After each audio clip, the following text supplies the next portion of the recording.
Hello friends, मैं Anuradha Agrawal from Nirmal Sharadi classes. बच्चों, आज हम सैम्पल पेपर नंबर 2 नमूना प्रश्न पत्र अभ्यासार्थ पर्यावरण अध्ययन जो कि 80 नंबर का है। अगर आप चाहते हैं कि आपके नंबर पूरे आए तो आप इन्हें ज़रूर पढ़ें और इन्हें देखें और समझें। बच्चों को लैंग्वेज बड़ी कठिन लगती है, ऐसा नहीं है। अगर हम अपने आसपास के वातावरण से रिलेटेड करके चीज़ों को पढ़ते हैं तो बिल्कुल भी टफ नहीं लगती है। थोड़ा सा शब्दों का तो ज़रूर है, तो शब्दों को आप बार बार सुनेंगे तो आपके दिमाग और ज़ुबान पर बोलने से रट जाएंगे और फिर आपको लिखने में दिक्कत नहीं होगी। आप थोड़ा सा जो कठिन शब्द है उन्हें लिख लिख कर प्रयास करें। आइए शुरू करते हैं। चलो, पहला क्वेश्चन है, दिए गए चित्र को देखकर बताइए कि किससे संबंधित है। तो चित्र में देखो, प्रोटीन, वसा, कार्बोहाइड्रेट, खनिज, लवण, विटामिन लिखे। तो क्या आपको नहीं लगता कि इसमें खाने पीने की वस्तुएं ही तो दिखाई दे रही है ना? तो ये तो हमारे संतुलित भोजन का एक पार्ट है। तो आप देखो, संतुलित भोजन जो आपका ऑप्शन है वो आप सही कर दो, है ना? ऑप्शन आपका सही है। इसके बाद देखो, यहाँ पर खरीफ की फसल से संबंधित है। तो खरीफ की फसल से कौन कौन सी फसलें संबंधित? खरीफ की फसल मतलब होता है खराब मौसम, यानी कि बारिश का मौसम, जब बहुत कीचड़ सा हो जाता है। तो खरीफ की फसल जून जुलाई में बोई जाती है। सही बात है ये, खरीफ की फसल जून जुलाई में बोई जाती है। गेहूँ, चना, जौ आदि खरीफ की फसलों के उदाहरण नहीं। नहीं, देखो गेहूँ, चने, है ना, बूटे वगैरह आप कब खाते हो? आप सर्दी में खाते हो ना। तो ये तो खरीफ की फसल नहीं हुई, सर्दी की फसल है। तो कथन केवल असत्य है, यही बात सही है। तो देखिए, यहाँ पर हमारे उत्तर दोनों में ही है। यातायात के साधनों के प्राचीन और नवीनतम तरीकों को छांटकर तालिका में लिखिए। देखो, जो चीज़ आप वर्तमान में देख रहे हो ना, वो नए तरीके हैं, और जो वर्तमान में नहीं देख रहे हो वो सब क्या है? प्राचीन तरीके, यानी कि पुराने ज़माने में है। तो देखो, मोटरसाइकिल आप अभी देख रहे हो, बैलगाड़ी अब कोई दिखती भी होगी तो ना के बराबर, है ना? हवाई जहाज़ वर्तमान में देख रहे हो आप, है ना, नवीन तरीके। घोड़ा गाड़ी प्राचीन तरीका है। बस वर्तमान तरीका है ना, नवीनतम तरीके। और नाव भी एक प्राचीन तरीके में है। इस तरह के आप थॉट बेस्ड प्रश्नों को करते हो, आपके फ्री के नंबर हैं। तो देखिए बच्चों, प्राचीन तरीके में बैलगाड़ी, घोड़ा गाड़ी, नाव, है ना। नवीन तरीके में मोटरसाइकिल, हवाई जहाज़, बस। स्तंभ और स्तंभ बस से मिलान करना है। अकेले रहने वाला जीव कौन सा? उल्लू। आपने देखा है उल्लू को? जब भी देखा होगा अकेले ही पाया होगा। जोड़े में रहने वाला पक्षी तो आपने देखा होगा, मोर, मोरनी, साथ देखे ना, तो इसे याद करो। समूह में रहने वाला पक्षी तो तोते देखे ना, एक साथ झुंड के झुंड ही आते हैं। तो समूह में रहने वाला, देखो थॉट वैसे ना, विचार पे आप जो अपने आसपास देखते हो वैसे। दिए गए शब्दों के आधार पर रिक्त स्थान की पूर्ति करो। देखो, रेंग कर कौन चलता है? बिल, सूंड, सांप या पेड़? तो आप कहेंगे मैम हमने सांप को रेंगते हुए देखा है, तो बिल्कुल आप सांप ही लिखें। में रहता, चूहा रहता, तो कहाँ रहता है? बिल में। घरों में भी तो बिल बना रखे हैं ना बच्चों, तो ऐसे लिख सकते हैं आप, है ना। हाथी में पानी भर कर नहाता। हाथी तो याद है ना आपको, सूंड में पानी भर कर नहाता है। तो देखो कितने आसान थे ना, फ्री के नंबर है ना। रबी की फसलें कब बोई जाती है? रबी मतलब सर्दी की फसल। तो सर्दी की फसल देखो, मार्च जून में तो नहीं बोई जाएगी, जनवरी फरवरी में नहीं जाए, तो अक्टूबर दिसंबर या जून जुलाई। जून जुलाई में नहीं, मार्च जून में नहीं, जनवरी फरवरी में। तो कब आइए? अक्टूबर और दिसंबर। अक्टूबर से दिसंबर। जायद फसलों को गर्मी में क्यों बोया जाता है? देखो, गर्मी में क्यों बोया जाता है? जायद फसलें जो गर्मी में बोई जाती है। तो गर्मी में आप जो भी खाते हो ना, वो देखो कि को क्या क्या बोया जाता है और क्यों बोया जाता है, गर्मी में से क्या होता है। तो जायद फसलों को गर्मी में इसलिए बोया जाता है क्योंकि ये कम समय में ही तैयार हो जाती है और गर्म जलवायु में तेज़ी से बढ़ती है। गर्म मौसम में ये चीज़ें जल्दी से बढ़ जाती हैं और इनकी फसल भी उस समय बहुत अच्छी पैदावार होती है। मकड़ी जाले को कैसे बुनती है? अब बताओ, मकड़ी अपने मुंह से रेशमी धागे निकालकर जाल बुनती है। भगवान ने उसको ऐसा बनाया कि उसके मुंह से रेशमी धागे निकलते हैं और उसे जाल बुन लेती है। ये धागा मजबूत होता है जो कीटों को फंसाने में मदद करता है। मकड़ी के जाले में कीड़े फंस जाते हैं ना। मकड़ी विभिन्न आकृतियों के जाले बनाती है, जैसे गोल, सुरंग जैसे जाल बनाती है। जाल समय समय पर मकड़ी द्वारा नवीनीकृत किया जाता है। मतलब इन जालों को मकड़ी के द्वारा समय समय फिर से बनाया जाता है ताकि वो इसमें अपना शिकार फंसा ले और वो अपना पेट भर ले। तो गोल, सुरंग जैसे जाल बनाती है। किससे बनाती है? वो एक रेशमी धागा जैसे मुंह में से निकालती है और वो बहुत ही मजबूत होता है।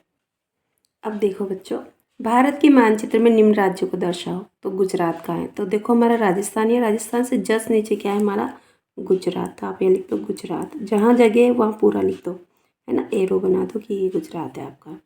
फिर इसके बाद में आपको क्या पूछा गया, ब में उड़ीसा। तो उड़ीसा हमारा कहाँ है, देखो बच्चों ये वाली जो आकृति बनी हुई है ना, ये वाली, ये है आपका उड़ीसा, है ना, उड़ीसा, ठीक है ना, आप ऐसे, ठीक है, ये आपका उड़ीसा है। और फिर कर्नाटक कहाँ है, तो देखो बच्चों कर्नाटक आपका कहाँ पर है, ये रहा आपका कर्नाटक, और ये छोटा सा दिखाई दे रहा है ना, वो गोवा है। देखो ये छोटा सा है ना गोवा, तो ये बड़ा वाला क्या है, कर्नाटक, ठीक है, आपने कर्नाटक बना दिया यहाँ पर ये। और फिर अब आपका क्या पूछा है, कर्नाटक के बाद में आपसे पूछा गया अरुणाचल प्रदेश। तो अरुणाचल प्रदेश कहाँ है बच्चों, ये वाला पोर्शन सारा ये अरुणाचल प्रदेश। तो मैं यहाँ एरो बना देती हूँ और यहाँ लिख देती हूँ अरुणाचल प्रदेश, चल प्रदेश, है ना, प्रदेश, ठीक है, हो गया ना ये आपका। अब देखो नेक्स्ट वाला देखते हैं अपन, यहाँ पर क्वेश्चन क्या है हमारा, नेक्स्ट क्वेश्चन, ऊँट गर्मी में कैसे अनुकूलित होता है, मतलब गर्मी में ऊँट कैसे जिंदा रह सकता है, क्योंकि ये डेजर्ट में रहता है ना, रेगिस्तान में, तो कुबड़ में वसा जमा करके, है ना, तो यही उत्तर हमारा सही है कि ऊँट में एक कुबड़ होती है, इतना तो आपको याद है ना, तो उसमें वसा फेट जमा होता है। निम्नलिखित में से कौन सा एक लोक संगीत का प्रकार नहीं है, तो देखो लोक संगीत का जो प्रकार नहीं है ना, वो भवाई नहीं है। बधावा भी आप लोग सुनते हो, पनियारी, मांड, इस तरह के सब, पर ये भवाई एक लोक संगीत नहीं है। इसके बाद में देखो यहाँ पर आपको क्वेश्चन निर्माण करना है, आपको क्या करना है, क्वेश्चन निर्माण। दिए गए चित्र से संबंधित जानकारी प्राप्त करने के लिए किन्हीं दो प्रश्नों के उत्तर दीजिए। तो देखो बच्चों ने टोपी पहनी हुई है ना, तो आपको ये सब देखना है कि बच्चों ने क्या पहना के क्या किया हुआ है। तो देखो सर्दी के मौसम में हम किस प्रकार के कपड़े पहनते हैं, इसको देख के आपको थोड़ा सा अपना सोच विकसित करना है। यहाँ आग जली हुई है, सर्दी के मौसम में हम किस प्रकार के कपड़े पहनते हैं, और सर्दी के मौसम में हम ठंड से कैसे बचते हैं, और भी आप सर्दी के मौसम में हम क्या क्या पहनते हैं, है ना, तो आप अपनी तरफ से प्रश्नों का निर्माण कर सकते हैं। तो स्टूडेंट देखो ये सब मैंने लिखा हुआ है, देखो क्वेश्चन नंबर 11, प्लास्टिक को खत्म होने से सैकड़ों वर्ष लग जाते हैं, इसके बारे में अधिक जानकारी प्राप्त करने के लिए आप अपने शिक्षक से क्या प्रश्न करेंगे, किन्हीं दो प्रश्नों का निर्माण करो। तो प्रश्न बनाने का आपकी कला आपके अंदर आनी चाहिए, इसीलिए बनाया गया है। तो देखो प्लास्टिक के उपयोग से हमें क्या नुकसान होते हैं, हम क्यों प्लास्टिक को ख़त्म होने सैकड़ों वर्ष लग जाते हैं, ये तो आपने बता दिया, पर इससे नुकसान क्या है। तो प्लास्टिक के उपयोग से हमें क्या नुकसान है, प्लास्टिक एक बार इस्तेमाल करके क्यों फेंक दी जाती है, उसे बार बार क्यों यूज़ नहीं किया जाता, और प्लास्टिक क्यों रिसाइकल कम होती है ना। नीम एक प्राकृतिक एंटीबायोटिक है, पहले वाले में हमने तुलसी के बारे में पढ़ा था, आज नीम के बारे में। नीम एक प्राकृतिक एंटीबायोटिक है, इसके अन्य गुणों के बारे में जानकारी के लिए किन्हीं दो प्रश्नों का निर्माण कीजिए। नीम का स्वाद कैसा होता है, नीम के उपयोग से किन रोगों में बचाव होता है, नीम का उपयोग कैसे किया जाता है, किन किन बीमारियों में नीम का उपयोग किया जाता है। तो आप अपनी मर्जी से कोई से भी प्रश्न कर सकते हो निर्माण। स्थानीय सामग्री से नवीन वस्तुओं का निर्माण, समस्या पहचान और निर्णय लेना। तो इसमें देखिए बच्चों, पूर्वी तट पर धान की खेती अच्छी होती है, ऐसा क्यों। धान जानते हो ना आप, चावल है, तो क्यों होता है, तो चावल की खेती के लिए आपको पता है ना अधिक पानी की आवश्यकता होती है। तो आप थोड़ा अपने मन से भी लिख सकते हैं। तो पूर्वी तट पर स्थित वे स्थान जहाँ पर नदियाँ समुद्र से मिलती हैं, वहाँ पर उपजाऊ मिट्टी जमा होने के कारण तथा पानी के कारण इस क्षेत्रों में धान की खेती अच्छी होती है। यहाँ पर मिट्टी जमा होती है, यहाँ पर नदियाँ समुद्र में मिलती है, मिट्टी बड़ी उपजाऊ होती है, इसीलिए धान की खेती के लिए, और पानी भी अच्छा मिल जाता है, तो ये जगह खेती के लिए बहुत अच्छी है पूर्वी तट। पैकिंग वाला भोजन किस प्रकार पर्यावरण के लिए हानिकारक है, मतलब हमें पैकिंग का फूड क्यों नहीं करना चाहिए। आप लाते हो ना थैली के सामान, वो नहीं खाना चाहिए। तो देखो पैकिंग वाला भोजन पर्यावरण के लिए हानिकारक है, क्योंकि इसे बनाने और लाने में अधिक ऊर्जा और अधिक ईंधन की आवश्यकता होती है। तब प्लास्टिक पैकिंग सामग्री की खपत भी बढ़ती है, जिससे पर्यावरण प्रदूषण बढ़ता है। प्लास्टिक की पैकिंग होती है, आप खा पी के इधर उधर फेंकोगे और इसे सड़ने गलने में बहुत समय लगता है, तो ये पर्यावरण के लिए अनुकूल नहीं है। और इसे बनाने में अधिक तेल, नमक, शक्कर, इन सबका यूज़ होता है। इनके अंदर इनको बचाने के लिए विशेष प्रकार की गैसों का इस्तेमाल किया जाता है, नाइट्रोजन वगैरह का। आपने देखा होगा ना, थैली फूली रहती है, तो ये हानिकारक होते हैं, तो इनको नहीं यूज़ करना चाहिए। हमारे पर्यावरण के लिए बहुत नुकसानदायक है। लोगों को स्वच्छता के लिए जागरूक करने हेतु तो कोई 2 नारे लिखो। तो देखो, अब नारे भी बोलना, आपने बहुत लोगों को नारे बोलते हुए देखा होगा, जगह जगह लिखे हुए देखे होंगे। तो नारे आपको भी आने चाहिए। स्वच्छ भारत, स्वस्थ भारत, है ना। स्वच्छ साफ भारत होगा तो स्वस्थ होगा। एक कदम स्वच्छता की ओर, मतलब आप अपना प्रयास कीजिए, अपने आसपास के, अपने घर गली मोहल्ले को साफ रखिए। तो एक कदम स्वच्छता की ओर, स्वच्छ भारत स्वस्थ भारत। नेक्स्ट क्वेश्चन है बच्चों, नगरीय स्वशासन संस्थाएं क्या कार्य करती है? नगरीय स्वशासन संस्थाएं, तो देखो पहले तो ये होना चाहिए, नगरीय स्वशासन संस्थाएं क्या होती है? तो नगर निगम, नगर पालिका, नगर परिषद नगरीय स्वशासन संस्थाएं कहलाती हैं। ये आपने सुना होगा, नगर पालिका, नगर निगम, नगर परिषद, सफाई की गाड़ियों पर भी लिखा होता है ना। ये संस्थाएं शहर की सफाई करती है, पानी, बिजली और सड़कें, उद्यान का रखरखाव करती है। मतलब बिजली, पानी, सफाई, है ना। और यहाँ तक कि बगीचे जो होते हैं ना, गार्डन वगैरह, उनका भी रखरखाव करती है। और प्रबंधन में आने वाली समस्याओं का समाधान करती है। अगर कोई भी समस्या आती है तो आप वहाँ पर एक एप्लीकेशन दे सकते हो, वो ज़रूर उसे पूरा करेंगे, उस समस्या को दूर करेंगे। अब देखो बच्चों, काफ़ी पाउडर, घी, नींबू का रस, ग्लूकोज, गेहूं का आटा एवं लकड़ी का बुरादे को पानी में घोलने पर कौन से पदार्थ पानी में घुलते हैं और कौन से नहीं घुलते? अपने अनुभव के आधार पर लिखिए। तो देखो, कॉफ़ी पाउडर, घी घुलता है ना, कॉफ़ी पाउडर पानी में घुलनशील पदार्थ है। घी ऊपर तैरता है, नहीं है। नींबू का रस घुल जाता है, ग्लूकोज भी पानी में घुल जाता है। गेहूं का आटा देखो पानी में जमा हो जाता है, नीचे, है ना। लकड़ी का बुरादा पानी में घोलने पर कौन से पदार्थ पानी में, देखो लकड़ी का बुरादा पानी में तैरता है, तो कौन से घुलते हैं और कौन से नहीं, अनुभव के आधार पर बताना है। तो घुलनशील पदार्थ होते हैं हमारे कॉफ़ी पाउडर, नींबू का रस, ग्लूकोज। अघुलनशील पदार्थ घी, गेहूं का आटा, लकड़ी का बुरादा। हमें प्रतिदिन प्राणायाम क्यों करना चाहिए? तो देखो बच्चों, हमें प्रतिदिन प्राणायाम इसलिए करना चाहिए क्योंकि ये कई प्रकार के शारीरिक मानसिक लाभ प्रदान करता है। कैसे? शरीर अच्छा रहता है, मानसिक मन भी बढ़िया रहता है। कैसे? हमारा तनाव कम हो जाता है, मन शांत हो जाता है, रक्त प्रवाह नियंत्रित रहता है। बीपी वगैरह की जो बीमारी होती है ना, वो तो रक्त प्रवाह नियंत्रित होता है। फेफड़े स्वस्थ रखता है, एकाग्रता और ध्यान को बढ़ाता है। ये हमारे मन की एकाग्रता को भी बढ़ाता है। और एक और चीज़ बताऊँ, अगर आप प्राणायाम अच्छे से करते हो तो भगवान से भी हमें जोड़ता है ना। आध्यात्मिक क्षेत्र में हमारी उन्नति होती है। तो देखो, सड़क पर सुरक्षित चलने के लिए क्या आवश्यक है? बिना हेलमेट के दुपहिया वाहन चलाना, तेज गति से वाहन चलाना, यातायात के नियमों का पालन करना, मोबाइल पर बात करते हुए वाहन चलाना। तो आप कहेंगे मैम, यातायात के नियमों का पालन करना सबसे बेस्ट होता है। तो बिल्कुल सही है बच्चों।